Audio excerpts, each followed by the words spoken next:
Lalu datanglah segala suku Israel kepada Daud di Hebron dan berkata, Ketahuilah, kami ini darah dagingmu. Telah lama ketika Saul memerintah atas kami, engkaulah yang memimpin segala gerakan orang Israel. Dan Tuhan telah berfirman kepadamu, engkaulah yang harus menggembalakan umatku Israel, dan engkaulah yang menjadi raja atas Israel. Maka datanglah semua tua-tua Israel menghadap raja di Hebron. Lalu Raja Daud mengadakan perjanjian dengan mereka di Hebron di hadapan Tuhan. Kemudian mereka mengurapi Daud menjadi raja atas Israel. Daud berumur 30 tahun pada waktu ia menjadi raja. 40 tahun lamanya ia memerintah. Di Hebron ia memerintah atas Yehuda 7 tahun 6 bulan. Dan di Yerusalem ia memerintah 33 tahun atas seluruh Israel dan Yehuda. Lalu raja dengan orang-orangnya pergi ke Yerusalem, menyerang orang Yebus, penduduk negeri itu. Mereka itu berkata kepada Daud, Engkau tidak sanggup masuk kemari. Orang-orang buta dan orang-orang timpang akan mengenyahkan engkau. Maksud mereka, Daud tidak sanggup masuk kemari. Tetapi Daud merebut kubu pertahanan Sion, yaitu kota Daud. Daud telah berkata pada waktu itu, Siapa yang hendak memukul kalah orang Yebus, haruslah ia masuk melalui saluran air itu. Hati Daud benci kepada orang-orang timpang dan orang-orang buta. Sebab itu orang berkata, Orang-orang buta dan orang-orang timpang tidak boleh masuk bait. Dan Daud menetap di kubu pertahanan itu dan menamainya kota Daud. Ia memperkuatnya sekelilingnya, mulai dari Milo ke bagian dalam. Lalu makin lama makin besarlah kuasa Daud, sebab Tuhan Allah semesta alam menyertainya. Hiram, raja negeri Tirus, mengirim utusan kepada Daud dan kayu alas, tukang-tukang kayu dan tukang-tukang batu. Mereka mendirikan istana bagi Daud. Lalu tahulah Daud bahwa Tuhan telah menegakkan dia sebagai raja atas Israel dan telah mengangkat martabat pemerintahannya oleh karena Israel umatnya. Daud mengambil lagi beberapa gundik dan istri dari Yerusalem setelah ia datang dari Hebron, dan bagi Daud masih lahir lagi anak-anak lelaki dan perempuan. Inilah nama anak-anak yang lahir bagi dia di Yerusalem: Syamua, Sobab, Natan, Salomo, Yibhar, Elisua, Nefek, Yafia, Elisama, Eliada, dan Elifelet.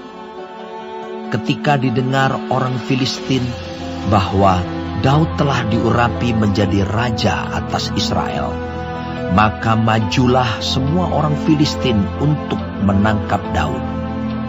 Tetapi Daud mendengar hal itu, lalu ia pergi ke kubu pertahanan. Ketika orang Filistin itu datang dan memencar di lembah Refaim, bertanyalah Daud kepada Tuhan, Apakah aku harus maju melawan orang Filistin itu? Akan kau serahkankah mereka ke dalam tanganku? Tuhan menjawab Daud, Majulah, sebab aku pasti akan menyerahkan orang Filistin itu ke dalam tanganmu.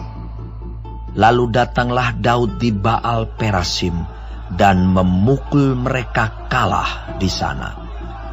Berkatalah ia, Tuhan, telah menerobos musuhku di depanku, seperti air menerobos. Sebab itu orang menamakan tempat itu Baal Perasim.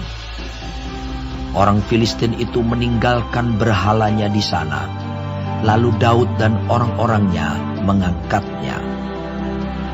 Ketika orang Filistin maju sekali lagi dan memencar di lembah Refaim, maka bertanyalah Daud kepada Tuhan, dan ia menjawab, Janganlah maju, tetapi buatlah gerakan lingkaran sampai ke belakang mereka, sehingga engkau dapat menyerang mereka dari jurusan pohon-pohon kertau. Dan bila engkau mendengar bunyi derap langkah di puncak pohon-pohon kertau itu, maka haruslah engkau bertindak cepat, sebab pada waktu itu Tuhan telah keluar berperang di depanmu untuk memukul kalah tentara orang Filistin. Dan Daud berbuat demikian seperti yang diperintahkan Tuhan kepadanya.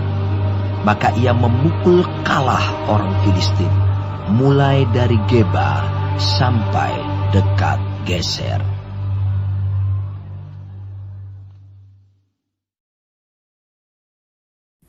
Shalom saudara-saudaraku yang kekasih di dalam Tuhan Yesus. Puji Tuhan, hari ini kita mempelajari kitab 2 Samuel pasal 5. Mengenai Daud menjadi raja atas seluruh Israel. Lalu Daud merebut Yerusalem dan menetap di sana, serta istana dan rumah tangga Daud. Dan akhirnya Daud memukul kalah orang-orang Filistin. Saudaraku, kunci rahasia keberhasilan Daud ialah bahwa Tuhan selalu menyertai kehidupannya.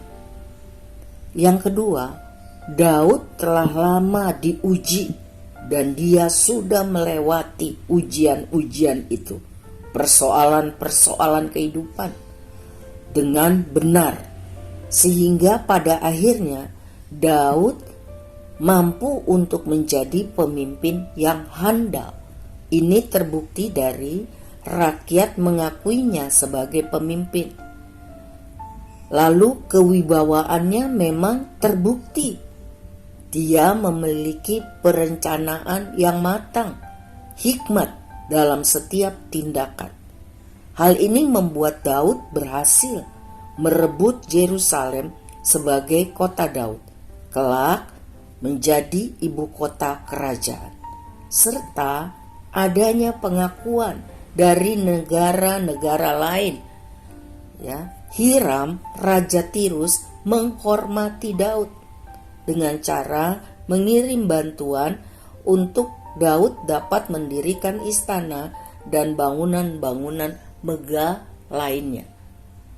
Oleh karena itu saudara, mintalah setiap hari agar Tuhan selalu menyertai kehidupan kita dan selalu menjaga agar hidup kita berkenan di hati Tuhan, supaya setelah melewati berbagai kesesakan dan problem, kemenangan dan pertolongan Tuhan yang ajaib dapat kita rasakan, dapat dinikmati, dan semuanya bagi kemuliaan nama Tuhan. Tuhan Yesus memberkati kita semua. Amin.